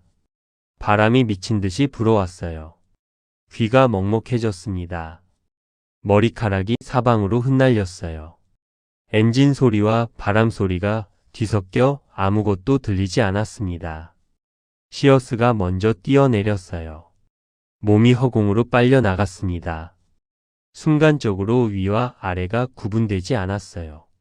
바람이 온몸을 때렸습니다. 눈을 뜰 수가 없었어요. 몇 초가 지났을까? 낙하산이 펼쳐졌습니다. 몸이 확 당겨졌어요. 하강 속도가 느려졌습니다. 아래로 정글이 보였어요. 검은 바다 같았습니다. 나무들이 빽빽하게 모여 있었어요. 달빛이 나뭇잎 위에 떨어져 은빛으로 반짝였습니다. 착지했어요. 발이 땅에 닿았습니다. 무릎을 굽혀 충격을 흡수했어요. 낙하산이 나무에 걸렸습니다. 급히 줄을 끊었어요. 정글의 땅. 익숙한 느낌이었습니다. 습한 흙냄새가 코를 찔렀어요. 썩은 낙엽 냄새, 이름 모를 꽃 냄새. 수용소에서 맡았던 그 냄새와 똑같았습니다. 악몽이 현실이 된 느낌이었어요. 주변을 둘러보았습니다. 대원들이 하나둘 착지하고 있었어요. 워든이 착지했습니다. 조이스도, 다른 대원들도. 그런데 체프먼이 보이지 않았어요. 저쪽을 보았습니다. 큰 나무에 낙하산이 걸려 있었어요. 하얀 천이 달빛에 반짝였습니다. 그 아래에 사람이 매달려 있었어요. 체프먼이었습니다. 몸이 축 늘어져 있었어요. 움직이지 않았습니다. 워든이 다가가 확인했어요. 잠시 후 돌아왔습니다. 표정이 굳어 있었어요. 목이 부러졌소. 착지 중의 나무에 말을 끝맺지 않았어요. 더 말할 필요가 없었습니다. 시어스는 체프먼의 몸을 올려다 보았어요. 달빛 아래 축 늘어진 실루엣. 몇 시간 전까지 살아있던 사람이었습니다. 농담도 했어요. 웃기도 했습니다. 이제는 나무에 매달린 시체가 되었어요. 정글은 도착하자마자 값을 받아갔습니다. 워든이 낮게 말했어요. 움직여. 시간이 없어. 대원들이 정글 속으로 들어갔습니다. 체프먼은 그 자리에 남겨졌어요. 묻어줄 시간이 없었습니다. 전쟁은 죽은 자를 기다려주지 않았어요. 이틀 동안 걸었습니다. 낮에는 숨었어요. 일본군 정찰대가 돌아다녔으니까요. 밤에만 이동했습니다. 달빛을 의지해서 나침반을 보며 방향을 잡았어요. 정글은 악몽이었습니다. 덩굴이 발을 감았어요. 가시덤불이 피부를 긁었습니다. 모기가 때로 덮쳤어요. 귀 옆에서 윙윙거리는 소리가 미칠 것 같았습니다. 물은 부족했고 식량은 더 부족했어요. 둘째 날 밤 정찰 중에 워든이 부상을 입었습니다. 일본군 순찰대와 마주쳤어요. 총격전이 벌어졌습니다. 어둠 속에서 총성이 울렸어요. 섬광이 번쩍였습니다. 비명 소리가 들렸어요. 일본군 병사가 쓰러졌습니다. 하지만 워든도 맞았어요. 달이었습니다. 총알이 허벅지를 관통했어요. 피가 흘러나왔습니다. 검붉은 피가 정글의 흙을 적셨어요. 흙은 피를 너무 쉽게 받아들였습니다. 시어스가 워든을 부축했어요. 지혈을 했습니다. 군복을 찢어 붕대 대신 감았어요. 피가 천에 스며들었습니다. 갈 수 있겠소? 시어스가 물었어요. 워든이 이를 악물고 고개를 끄덕였습니다. 가야지. 대원들이 워든을 부축하며 전진했어요. 속도가 느려졌습니다. 하지만 멈출 수 없었어요. 여기서 멈추면 죽는 것이었습니다. 시어스는 걸으면서 생각했어요. 저 다리에는 아직 니콜슨이 있을 것이라고. 철제 상자에서도 꺾이지 않았던 남자. 규율과 품위를 신앙처럼 믿는 남자. 적의 다리를 자기 손으로 완벽하게 만든 남자. 그가 어떤 눈으로 다리를 바라보고 있을지 시어스는 너무 잘 알았어요. 자부심, 성취감, 증거를 만들었다는 만족감. 그리고 그 눈이 폭약보다 더 위험할 수 있다는 것도. 6장. 두 가지의 전선. 콰이강 상류였습니다. 태국인 마을에 도착했어요. 작은 마을이었습니다. 초가지붕을 얹은 집들이 옹기종기 모여 있었어요. 논이 주변을 둘러싸고 있었습니다. 물소가 느릿느릿 걸어 다녔어요. 평화로운 풍경이었습니다. 전쟁이 이곳까지는 미치지 않은 것 같았어요. 특공대는 태국인 저항군의 도움을 받았습니다. 마을 지도자 쿤 야이가 그들을 맞이했어요. 주름진 얼굴에 날카로운 눈을 가진 노인이었습니다. 말은 적었지만 눈빛으로 많은 것을 말했어요. 몇 명의 여자들이 길을 안내했습니다. 그들은 이 정글을 자기 집처럼 알고 있었어요. 어디로 가야 일본군을 피할 수 있는지, 어디에 늪이 있는지, 어디에 톡사가 많은지. 말없이 앞서 걸으며 손짓으로 방향을 알려주었어요. 강가에 가까워질수록 물 냄새가 진해졌습니다. 젖은 나무 껍질 냄새, 강바닥의 흙 냄새, 그리고 새벽이 오기 직전의 차가운 공기. 시어스는 그 냄새가 수용소의 악취와 다르다는 것에 잠깐 안도했어요. 하지만 곧 깨달았습니다. 다른 냄새는 다른 공포일 뿐이라는 것을. 밤이 되었습니다. 달이 떴어요. 반달이었습니다. 너무 밝지도 너무 어둡지도 않은 빛이었어요. 작전하기에 적당한 밤이었습니다. 강둑에 엎드려 다리를 바라보았어요. 다리의 그림자가 강물 위로 길게 누워 있었습니다. 달빛이 구조물을 비추었어요. 기둥이 반듯하게 서 있었습니다. 보가 수평으로 놓여 있었어요. 상판이 깔려 있었습니다. 항공사진으로 보던 것보다 훨씬 더 견고해 보였어요. 시어스가 중얼거렸습니다. 저게 포로들이 만든 거라고? 조이스가 고개를 끄덕였어요. 영국군 솜씨라더군요. 시어스의 입술이 씁쓸하게 일그러졌습니다. 니콜슨. 그 남자가 만들었겠지.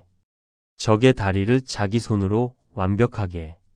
자부심을 느끼면서 영국군의 명예를 지켰다고 생각하면서 워든이 낮게 말했어요. 자정에 시작한다. 시어스, 조이스 둘이 들어가시오. 시어스와 조이스가 고개를 끄덕였습니다. 옷을 벗었어요. 속옷만 남겼습니다. 방수 포장된 폭약을 등에 묶었어요. 칼을 허리에 찼습니다. 자정이 되었어요. 두 사람이 물속으로 들어갔습니다.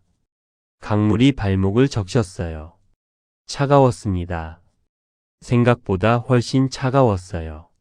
이가 맞부딪히려 했습니다. 참았어요. 소리를 내면 안 되었으니까. 허리까지 물이 올라왔습니다. 가슴까지, 턱까지. 숨을 깊이 들이마셨어요. 물속으로 잠수했습니다. 물속은 캄캄했어요. 아무것도 보이지 않았습니다. 손으로 더듬어가며 헤엄쳤어요. 기둥을 찾아야 했습니다. 다리의 기둥. 거기에 폭약을 부착해야 했어요. 손끝에 뭔가가 닿았습니다. 나무였어요. 거친 표면. 기둥이었습니다. 시어스가 폭약을 꺼냈어요. 방수 포장을 벗겼습니다. 손가락이 물속에서 둔해졌어요. 금속의 차가움이 뼈까지 파고들었습니다. 기둥 밑에 폭약을 부착했어요. 끈으로 단단히 묶었습니다. 하나, 둘, 셋. 세 개의 기둥에 각각 폭약을 달았어요. 숨이 찼습니다. 수면 위로 올라왔어요. 조용히. 물이 출렁이지 않도록. 숨을 들이쉬었습니다. 폐가 공기로 가득 찼어요. 살아있다는 느낌이 들었습니다. 조이스도 올라왔어요. 서로 눈을 마주쳤습니다. 고개를 끄덕였어요. 성공했다는 신호였습니다. 이제 전선을 연결해야 했어요. 폭약에서 기폭 장치까지 이어지는 선. 그 선을 당기면 다리가 터지는 것이었습니다. 강가로 헤엄쳐 나왔어요. 모래사장에 발이 닿았습니다. 전선을 꺼냈어요. 검은 고무로 덮인 구리선이었습니다. 물속에서 시작해 강가까지 이어지는 선. 조이스가 낮게 속삭였어요.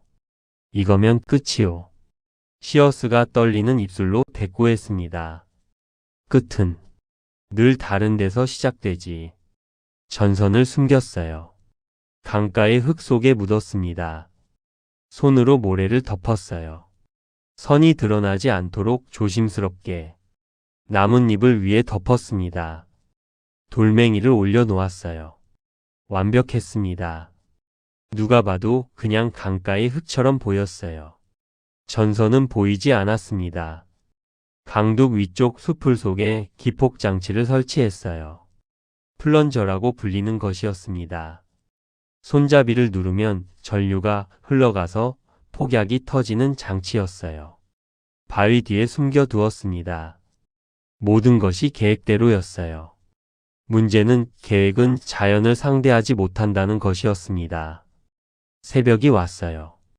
해가 떠오르기 시작했습니다. 하늘이 검은색에서 보라색으로, 보라색에서 분홍색으로 변해갔어요. 새들이 울기 시작했습니다. 정글이 깨어나고 있었어요. 그런데 이상한 일이 벌어졌습니다. 밤새 비가 오지 않았어요. 상류에서도 비가 오지 않았습니다. 그래서 강물의 수위가 내려갔어요. 밤에는 물에 잠겨 보이지 않던 것들이 햇빛 아래 드러나기 시작했습니다. 검은 선 하나. 모래 위에 뻗어 있었어요. 밤에 묻어둔 전선이었습니다. 물이 빠지면서 흙이 쓸려 내려갔고 전선이 노출된 것이었어요. 마치 누군가 일부러 여기라고 표시해둔 것처럼. 검은 선이 모래 위에서 햇빛을 받아 반짝였습니다. 시어스가 숲풀 속에서 그것을 보았어요. 심장이 철렁 내려앉았습니다. 숨을 멈추었어요.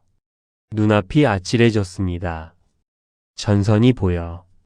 조이스가 속삭였어요. 목소리가 떨렸습니다. 어떻게 해야 하오? 시어스는 대답하지 못했어요. 나가서 다시 묻을 수도 없었습니다. 이미 해가 떴으니까요.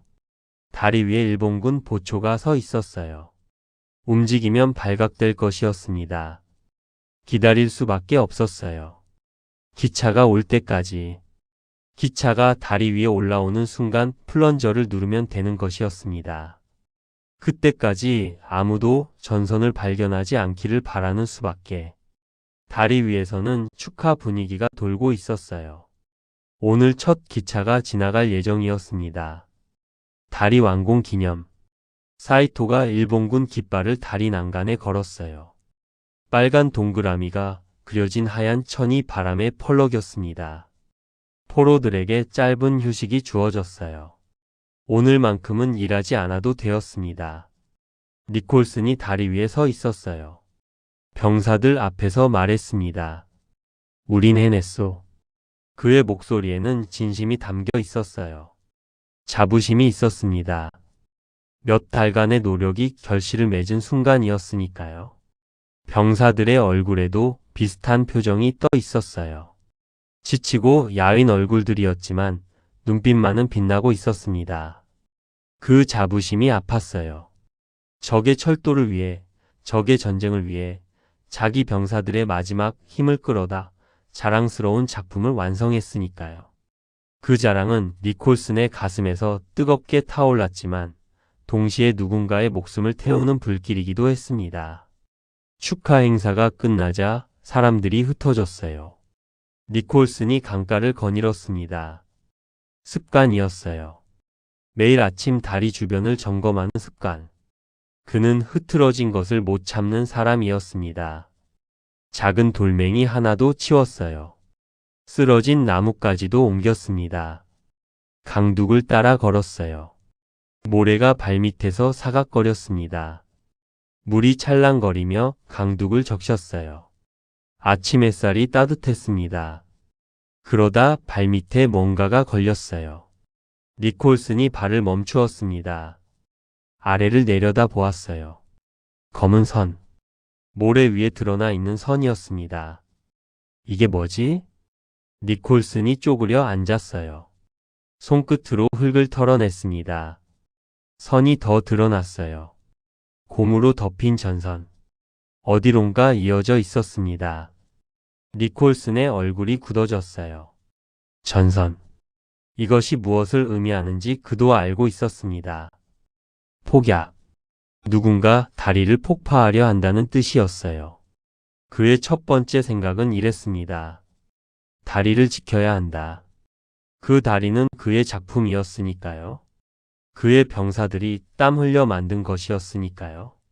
그의 명예가 걸린 것이었으니까요. 사이토. 니콜슨이 외쳤어요.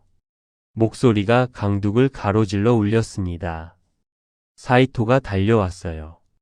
무슨 일이냐고 물었습니다. 니콜슨이 전선을 가리켰어요. 이걸 보시오. 사이토의 눈이 커졌습니다. 그도 알아보았어요. 전선이 무엇을 의미하는지. 두 사람이 함께 전선을 따라갔어요. 조심스럽게. 한 걸음 한 걸음. 전선은 강가, 숲풀 쪽으로 이어져 있었습니다. 그 끝에 무언가가 숨어 있었어요. 멀리서 기차의 기적 소리가 들렸어요. 아침 공기를 찢으며 다가오는 소리였습니다. 철바퀴가 레일 위를 구르는 소리. 점점 가까워지고 있었어요. 다리가 완성되는 순간과 다리가 죽는 순간이 겹치려 하고 있었습니다. 숲풀 속에서 시어스가 숨을 죽이고 있었어요. 니콜슨과 사이토가 다가오는 것이 보였습니다. 전선을 따라오고 있었어요. 점점 가까워지고 있었습니다. 조이스가 속삭였어요. 어떡하지? 시어스가 손을 들어 조용히 하라는 신호를 보냈어요. 아직 멀었습니다. 아직 시간이 있었어요. 기차가 다리 위에 올라올 때까지. 그때까지만 버티면 되었습니다. 기차 소리가 점점 커졌어요. 칙칙폭폭. 증기 내뿜는 소리. 기적 소리.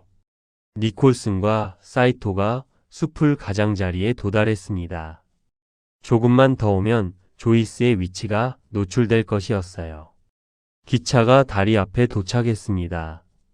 속도를 줄이고 있었어요. 다리 위로 올라오려 하고 있었습니다. 모든 것이 한순간에 결정될 참이었어요. 7장. 내가 무슨 짓을 한 거지? 니콜슨의 손이 전선을 잡았습니다. 검은 고무 표면이 손바닥에 닿았어요. 차갑고 매끄러운 촉감. 니콜슨은 전선을 천천히 잡아당겼습니다. 모래 속에 묻혀있던 부분이 드러났어요. 한 뼘, 두 뼘, 세 뼘. 전선이 뱀처럼 모래 위로 미끄러져 나왔습니다. 전선이 이어지는 방향이 보였어요. 강가의 숲을 그 너머 바위 뒤. 니콜슨의 눈이 그쪽을 향했습니다. 사이토가 부하들에게 외쳤어요. 일본어로. 날카로운 명령이었습니다. 병사들이 총을 들고 숲을 쪽으로 달려갔어요. 군화가 모래를 차며 먼지를 일으켰습니다. 조이스는 숨을 죽이고 있었어요. 바위 뒤에 엎드려 있었습니다. 심장이 미친 듯이 뛰었어요. 귀에서 피가 뛰는 소리가 들렸습니다. 쿵쿵쿵. 자기 심장 소리인지 다가오는 발소리인지 구분이 되지 않았어요. 손에는 기폭장치가 들려 있었습니다. 플런저. 그 손잡이만 누르면 다리가 터지는 것이었어요. 하지만 아직 기차가 다리 위에 완전히 올라오지 않았습니다. 너무 일찍 터뜨리면 의미가 없었어요. 기차를 함께 떨어뜨려야 했습니다. 그래야 보급선이 끊기는 것이었어요. 기차 소리가 점점 커졌습니다. 칙칙폭폭. 증기 내뿜는 소리. 철바퀴가 레일 위를 구르는 소리. 기적이 길게 울렸어요. 다리 위로 올라오고 있었습니다. 전선이 끌려 올라왔어요. 니콜슨이 계속 잡아당기고 있었습니다. 조이스의 위치가 노출되기 직전이었어요. 몇 미터만 더 오면 바위 뒤가 보일 것이었습니다. 조이스가 결단을 내렸어요. 더 이상 숨어 있을 수 없었습니다. 기다리면 붙잡힌다. 붙잡히면 끝이다. 차라리. 조이스가 바위 뒤에서 뛰어나왔습니다. 손에 칼을 들고 있었어요. 군용 단검. 날이 아침 햇살을 받아 번쩍였습니다. 사이토를 향해 돌진했어요. 짧고 날카로운 움직임이었습니다. 사이토가 뒤를 돌아보았어요. 눈이 커졌습니다. 반응할 시간이 없었어요.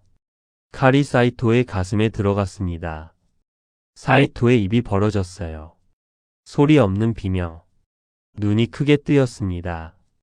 손이 허공을 더듬었어요. 군도의 손잡이를 잡으려 했지만 손가락에 힘이 들어가지 않았습니다. 입에서 피가 흘러나왔어요. 붉은 피가 턱을 타고 군복깃에 떨어졌습니다. 사이토의 몸이 앞으로 꺾였어요. 무릎이 먼저 땅에 닿았습니다. 그리고 옆으로 쓰러졌어요. 모래 위에 눈은 여전히 떠 있었습니다. 하늘을 향해 아침 해가 그 눈에 반사되었어요. 하지만 그 눈은 더 이상 아무것도 보지 못했습니다. 피가 모래를 적셨어요. 검붉은 피가 모래알 사이로 스며들었습니다. 강가의 흙은 피를 너무 쉽게 받아들였어요.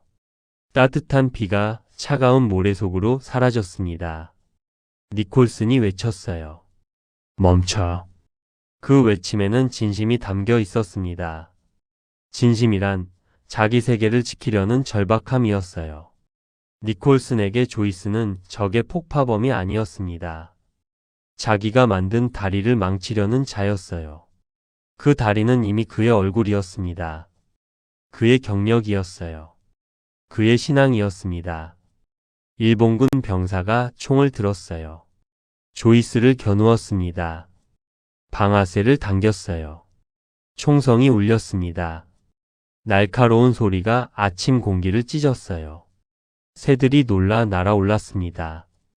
강물 위로 메아리가 퍼져나갔어요. 조이스의 등에 총알이 박혔습니다. 한 발, 두 발. 조이스가 비틀거렸어요. 손에 들고 있던 칼이 떨어졌습니다. 모래 위에 칼날이 꽂혔어요. 무릎이 꺾였습니다. 앞으로 쓰러졌어요. 조이스의 얼굴이 모래에 닿았습니다. 먼지가 피어올랐어요. 등에서 피가 흘러나왔습니다. 군복이 붉게 물들었어요. 손가락이 모래를 움켜쥐었습니다. 한 번, 두 번. 그리고 멈추었어요. 살아서 돌아갈 거라고 했던 젊은 장교. 맑은 눈빛을 가지고 있던 청년. 그는 이제 강가의 모래 위에 엎드려 있었습니다. 움직이지 않았어요. 시어스가 강을 헤엄쳐 다가오고 있었습니다. 조이스가 뛰어나가는 것을 보았어요. 총성을 들었습니다. 조이스가 쓰러지는 것을 보았어요. 그리고 플런저가 바위 뒤에 남겨진 것을 알았습니다. 아무도 누르지 않았어요. 기차가 다리 위로 완전히 올라왔습니다. 무거운 철바퀴가 상판을 눌렀어요. 다리가 약간 흔들렸습니다. 하지만 무너지지 않았어요. 튼튼하게 지었으니까. 니콜슨이 완벽하게 만들었으니까. 시어스가 마지막 힘을 쥐어짜며 헤엄쳤어요. 팔이 물을 가르고 다리가 물을 찼습니다. 숨이 턱까지 찼어요. 배가 타들어가는 것 같았습니다. 하지만 멈출 수 없었어요. 기폭 장치까지 가야 했습니다. 플런저를 눌러야 했어요. 강가에 도착했습니다. 물에서 기어 나왔어요. 온몸에서 물이 뚝뚝 떨어졌습니다. 모래 위로 기어갔어요. 무릎과 팔꿈치로. 손에 권총을 들고 있었습니다. 일본군 병사가 시어스를 보았어요. 총을 겨누었습니다. 발사했어요. 총알이 시어스의 옆구리를 뚫었습니다. 시어스가 신음을 흘렸어요. 몸이 옆으로 기울었습니다. 하지만 쓰러지지 않았어요. 이를 악물었습니다. 계속 기어갔어요. 피가 흘러나왔습니다. 옆구리에서 모래 위로. 붉은 피가 강물에 섞였어요. 물결을 따라 퍼져나갔습니다. 갈색 강물이 붉은 빛으로 물들었어요. 니콜슨이 시어스를 보았습니다. 그 얼굴을 알아보았어요. 수용소에서 함께 있던 남자. 탈출한 남자. 살아남았다고 생각했던 남자. 그가 여기 있었습니다. 피를 흘리며 모래 위를 기어가고 있었어요. 시어스? 니콜슨의 목소리가 떨렸습니다. 이해가 되지 않았어요. 왜 시어스가 여기 있는 거지? 왜 다리를 폭파하려 하는 거지? 왜? 그리고 그 순간 마치 오래된 문이 삐걱거리며 열리듯 니콜슨의 머릿속에서 무언가가 깨졌습니다. 거대한 유리벽 같은 것이 산산이 부서지는 느낌이었어요. 그동안 그를 지탱해주던 확신이, 믿음이, 신앙이 조각조각 깨져내렸습니다. 내가 무슨 짓을 한 거지? 그 문장이 늦게 도착한 이유는 간단했어요. 니콜슨은 너무 오래, 너무 똑바로 서 있었습니다. 똑바로 선 사람은 뒤를 돌아보기 어려웠어요. 앞만 보고 목표만 보고 규율만 보고 걸어왔습니다. 자신이 어디로 가고 있는지는 보지 못했어요. 니콜슨의 눈앞에서 모든 것이 뒤집혔습니다. 다리는 더 이상 영국군의 증거가 아니었어요. 다리는 적의 전쟁을 통과시키는 목구멍이었습니다. 적의 물자가 지나갈 길이었어요. 적의 병사가 건널 다리였습니다. 그리고 자신이 그 목구멍을 정성껏 닦아 놓았어요. 자기 손으로, 자기 신념으로, 자기 병사들의 피와 땀으로. 그 자각이 그의 가슴을 찢었습니다. 수십 년간 믿어온 것이 무너지는 느낌이었어요. 발밑에 땅이 꺼지는 것 같았습니다. 자신이 누구인지 모르게 되는 순간이었어요. 멀리서 박격포 소리가 들렸습니다. 쿵. 둔탁한 폭발음. 워든이 언덕 위에서 쏜 것이었어요. 마지막 수단. 기폭 장치에 도달할 수 없다면 포격으로라도 다리를 날려야 했습니다. 포탄이 니콜슨 근처에서 터졌어요. 흙과 모래가 튀어 올랐습니다. 폭발의 충격파가 니콜슨을 밀어냈어요. 몸이 휘청거렸습니다. 파편이 날아와 어깨를 스쳤어요. 군복이 찢어지고 피가 흘렀습니다. 기차가 다리 위에 완전히 올라와 있었어요. 객차가 줄지어 이어져 있었습니다. 군수 물자를 가득 실은 화물칸. 무거운 철바퀴가 상판을 누르며 천천히 전진하고 있었어요. 시어스가 기폭 장치를 향해 기어갔습니다. 피를 질질 흘리면서 팔꿈치로 모래를 짚으며 손가락이 플런저를 향해 뻗었어요. 조금만 더 가면 일본군 병사가 다시 총을 쏘았습니다. 총알이 시어스의 등을 맞췄어요. 시어스의 몸이 확 꺾였습니다. 손이 허공을 더듬었어요. 플런저에 닿지 못했습니다. 몇 센티미터. 그 몇 센티미터가 너무 멀었어요. 시어스가 고개를 돌렸습니다. 니콜슨을 보았어요. 두 남자의 눈이 마주쳤습니다. 시어스의 눈에는 원망이 없었어요. 분노도 없었습니다. 다만 깊은 피로가 있었어요. 그리고 마지막 말 같은 것이 담겨 있었습니다. 눈빛으로 전하는 말. 끝내줘. 시어스의 눈이 감겼습니다. 손이 모래 위에 떨어졌어요. 움직이지 않았습니다. 니콜슨이 비틀거리며 걸었어요. 기폭장치 쪽으로. 플런저가 모래 위에 놓여 있었습니다. 조이스가 떨어뜨린 것. 시어스가 닿지 못한 것. 그것이 저기 있었어요. 니콜슨의 발이 모래를 밟았습니다. 한 발, 두 발. 피가 흐르고 있었어요. 어깨에서 머리에서. 시야가 흐려졌습니다. 세상이 빙글빙글 돌았어요. 하지만 걸었습니다. 마지막 순간까지. 그의 손이 플런저 쪽으로 뻗었습니다. 무릎이 꺾였어요. 다리에 힘이 빠졌습니다. 몸이 앞으로 넘어졌어요. 플런저 위로. 마지막 순간 니콜슨의 얼굴에 이상한 표정이 떠올랐습니다. 후회, 해방, 그리고 너무 늦은 용서 같은 것. 자기 자신에 대한 용서일까요? 아니면 용서를 구하는 것일까요? 알 수 없었어요. 그의 몸이 플런저를 눌렀습니다. 다리가 터졌어요. 불꽃이 치솟았습니다. 주황색, 빨간색, 노란색. 불길이 하늘을 향해 솟구쳤어요. 연기가 피어올랐습니다. 검은 연기가 아침 하늘을 가렸어요. 금속이 비명을 질렀습니다. 쇠가 뒤틀리는 소리, 나무가 부러지는 소리. 귀를 찢는 굉음이 강 위로 퍼져나갔어요. 나무가 쪼개졌습니다. 기둥이 부러지고 보가 떨어지고 상판이 산산이 갈라졌어요. 니콜슨이 몇 달간 공들여 만든 것들이 순식간에 부서졌습니다. 강물이 폭발하듯 솟구쳤어요. 물기둥이 하늘로 치솟았습니다. 물보라가 사방으로 튀었어요. 햇빛을 받아 무지개가 생겼다가 사라졌습니다. 기차가 기울었어요. 앞쪽 객차가 먼저 떨어졌습니다. 레일이 끊어지고 바퀴가 허공을 굴렀어요. 화물칸이 연이어 추락했습니다.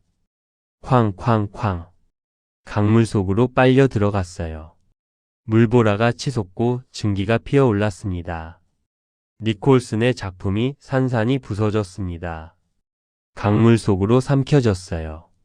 그가 자랑스럽게 세운 표지판도 함께 떨어졌습니다.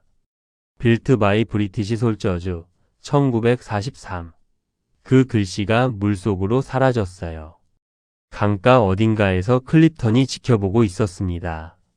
모든 것을 목격했어요. 사이토의 죽음, 조이스의 죽음, 시어스의 죽음, 니콜슨의 마지막 순간. 그리고 다리의 붕괴. 클립턴의 입에서 절규가 터져 나왔습니다. 미친 짓이야. 미친 짓이야. 그 말은 누군가를 향한 비난이면서 동시에 전쟁 전체를 향한 진단처럼 울렸어요. 누가 옳았을까요? 니콜슨? 시어스? 사이토? 아무도 옳지 않았어요. 모두가 자기 방식으로 옳다고 믿었고 그 믿음들이 서로를 찢어 죽였습니다. 폭발의 여운이 가라앉았습니다.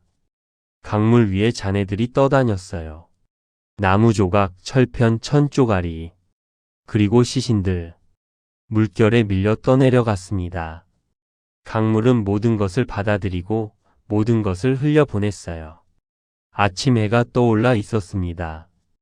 연기 사이로 햇살이 비쳤어요. 금빛이 강물 위에서 반짝였습니다. 아름다운 아침이었어요. 전쟁과 죽음이 벌어진 자리 위로 아름다운 아침이 밝아오고 있었습니다. 8장. 강물은 흐르고 연기가 거치지 않았습니다. 강 위에 회색빛 안개처럼 떠 있었어요. 화약 냄새가 공기 속에 진하게 배어 있었습니다.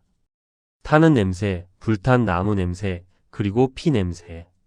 그 냄새들이 뒤섞여 숨을 쉴 때마다 목구멍을 자극했어요. 연기 사이로 부서진 것들이 보였습니다. 목재 조각들이 물 위에 둥둥 떠다녔어요. 뒤틀린 철편이 강바닥에서 삐죽 솟아 있었습니다.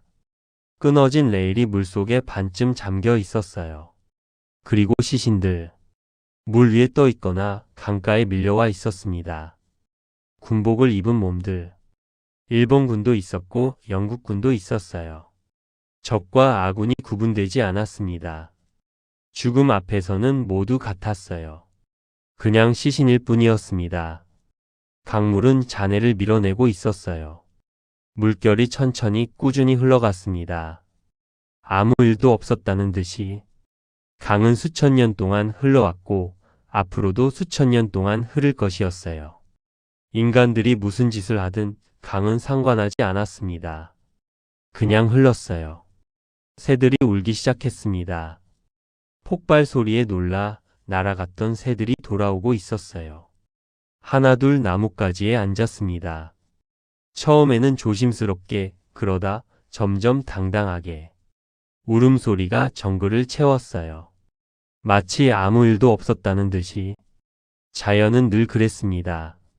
인간의 비극에 잠깐 놀라고 금방 자기 리듬으로 돌아갔어요. 새는 울고 바람은 불고 강은 흘렀습니다. 인간만이 상처를 안고 머물렀어요. 언덕 위에서 워든이 숨을 몰아쉬며 강가를 내려다 보았습니다. 다리가 있던 자리에 아무것도 없었어요. 기둥 몇 개만 물 위로 삐죽 솟아 있었습니다. 부러지고 그을린 기둥들. 그것이 다리의 흔적 전부였어요. 작전은 성공했습니다. 다리는 무너졌어요. 일본군의 보급선이 끊어졌습니다. 버마로 이어지는 철도가 막혔어요. 군사적으로는 승리였습니다. 그러나 워든의 얼굴에 승리의 기쁨은 없었어요. 체프먼이 죽었습니다. 착지 중에 목이 부러져서. 조이스가 죽었어요. 총에 맞아서. 시어스가 죽었습니다. 피를 흘리며 모래 위에서. 그리고 니콜슨도. 워든의 다리가 욱신거렸어요. 총상을 입은 곳이었습니다. 피가 아직도 조금씩 스며나왔어요. 붕대가 붉게 젖어 있었습니다. 그는 비틀거리며 언덕 아래로 내려갔어요. 강가로. 시신들이 있는 곳으로. 태국인 여자들이 겁에 질린 얼굴로 워든을 바라보았습니다. 그들은 특공대를 도왔어요. 길을 안내했습니다. 하지만 이 폭발이, 이 죽음들이 옳은 것인지는 몰랐어요. 눈앞에 펼쳐진 광경이 너무 끔찍했습니다. 워든이 입술을 떨며 말했어요. 어쩔 수 없었소. 살아서 붙잡히면 다들 죽었을 거요. 그 말은 변명 같기도 하고 고백 같기도 했습니다. 누군가에게는 아무 의미도 없었어요. 전쟁은 늘 어쩔 수 없었다는 문장 위에 세워졌습니다. 그 문장이 너무 많이 쌓이면 사람은 결국 그 위에서 미끄러지는 것이었어요. 클립턴이 천천히 강가로 내려왔습니다. 무너진 다리를 바라보았어요. 물에 떠다니는 자네들을 보았습니다. 그 사이로 얼핏 보이는 것들. 군모, 군화, 손, 강물에 떠밀려 이리저리 흘러다니는 것들. 클립턴의 발이 모래 위에 멈추었습니다. 니콜슨의 시신이 강가에 밀려와 있었어요. 얼굴이 하늘을 향해 있었습니다. 눈은 감겨 있었어요. 표정은 이상하게 평온해 보였습니다. 마지막 순간의 고통이 사라지고 오래된 긴장이 풀린 얼굴이었어요. 클립턴이 무릎을 꿇었습니다. 니콜슨의 얼굴을 내려다 보았어요. 그는 자신이 끝내 지키지 못한 사람들의 얼굴을 떠올렸습니다.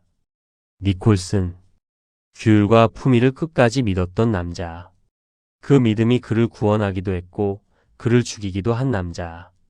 사이토, 기한과 체면에 쫓기다가 칼에 찔린 남자.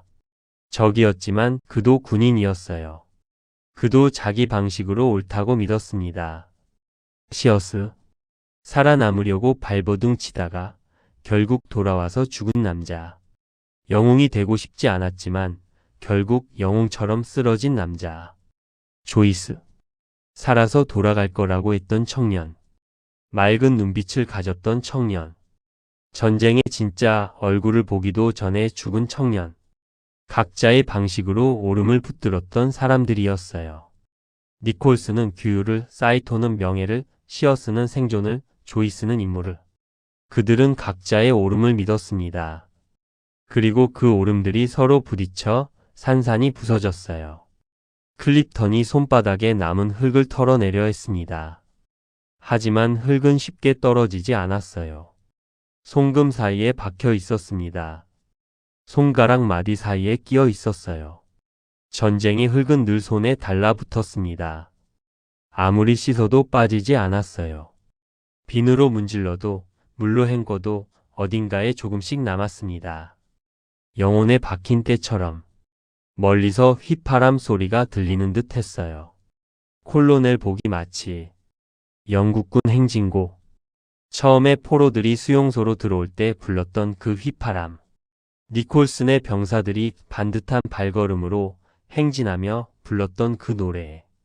실제로 들리는 건지 기억이 들려주는 건지 알 수 없었어요. 클립턴은 귀를 기울였습니다. 하지만 곧 그 소리는 사라졌어요. 바람 소리에 묻혔습니다.